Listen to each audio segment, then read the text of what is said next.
Mr. Cameron Green.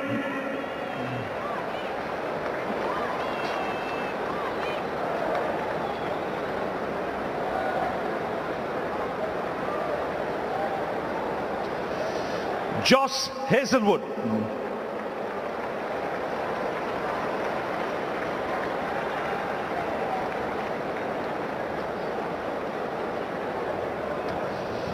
Travis Head.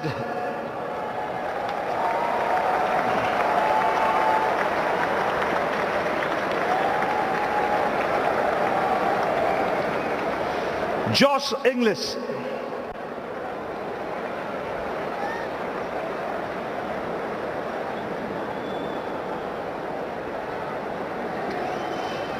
Manas Labuschagne.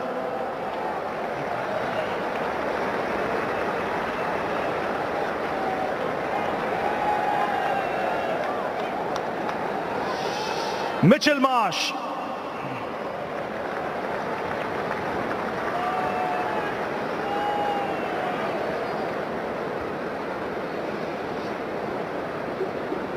Glenn Maxwell.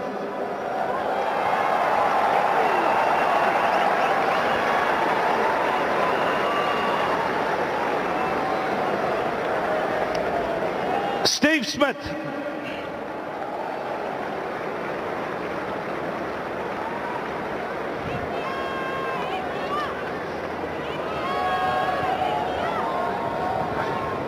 Mitchell Stark.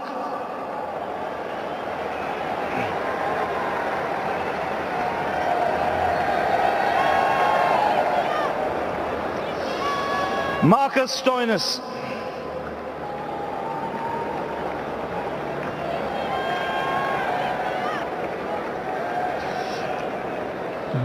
David Warner.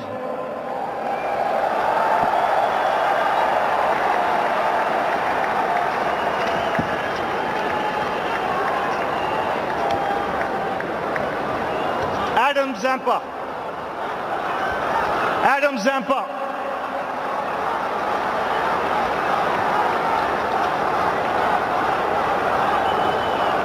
And the captain, Pat Cummins.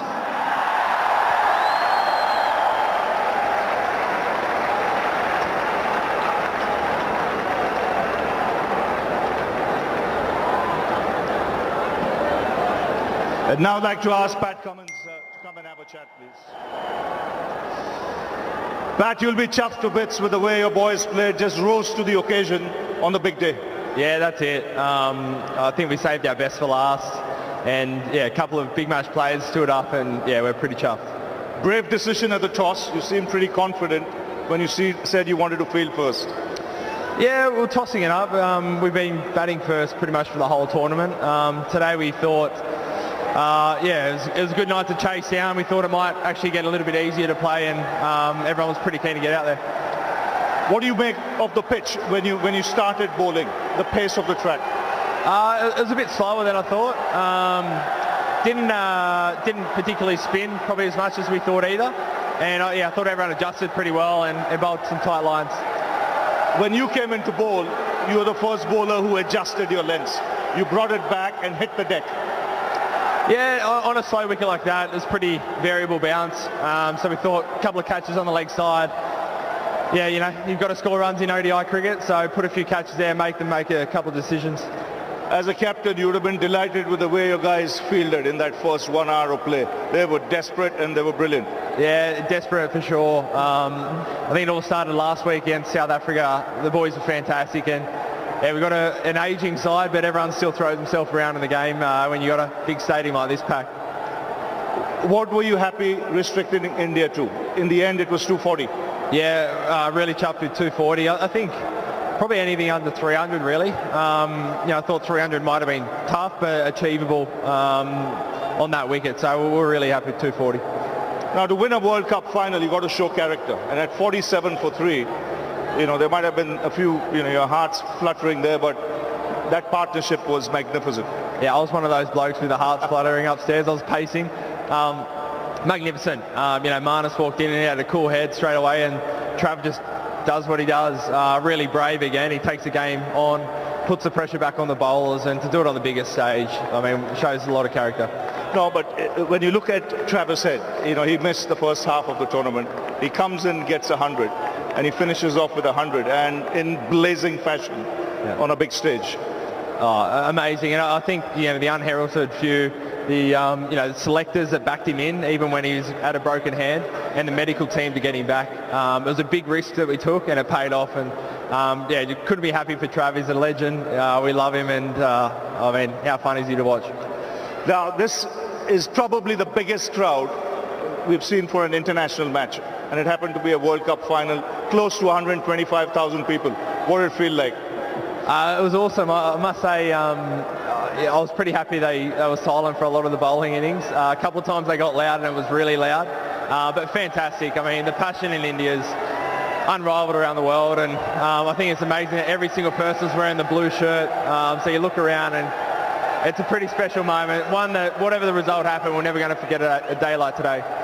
Now, what did you tell your boys? You lost the first two games, and then to bounce back and recover in the manner you have, winning 9 on the trot. What was the message sent after those two games? You've got to go and win a World Cup. You just can't wait for it to happen. And I think you've got to be brave at times. You've got to take the game on. And there was a real shift after those first two games. With our batting particularly, you saw the openers going really aggressive, and that pretty much didn't waver from that for the rest of the tournament. And it was total buy-in from everyone, and in the end it worked. It's a great 6 months for you. World Test Championship, now the World Cup. Oh yeah, crazy. I mean, this year will be a year we remember for a long, long time. It's been awesome. It's been pretty much spent the whole Aussie winter away overseas playing, but we've had a lot of success, and this pips it all. This is top of the mountain. Well, Pat, thanks a lot. Hang in here. Well, now it's the opportunity to call the Honourable Prime Minister of India, Mr. Narendra Modi, onto the stage, please.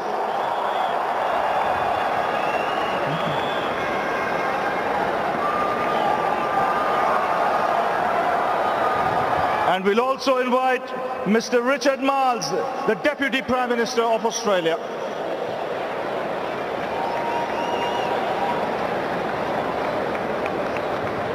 So the Honourable Prime Minister of India, Mr. Narendra Modi, and Mr. Richard Marles, the Deputy Prime Minister of Australia. Well, thank you, Pat. I'd now request you to go and collect the World Cup from the Honourable Prime Minister of India, Mr. Narendra Modi. And congratulations to Australia.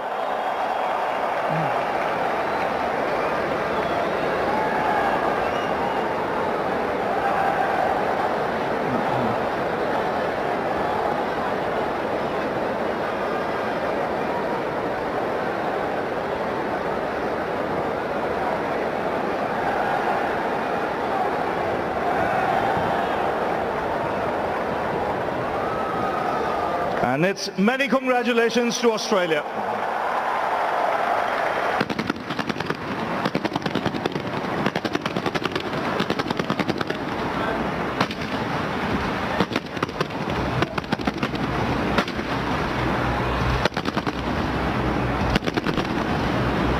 What a proud moment for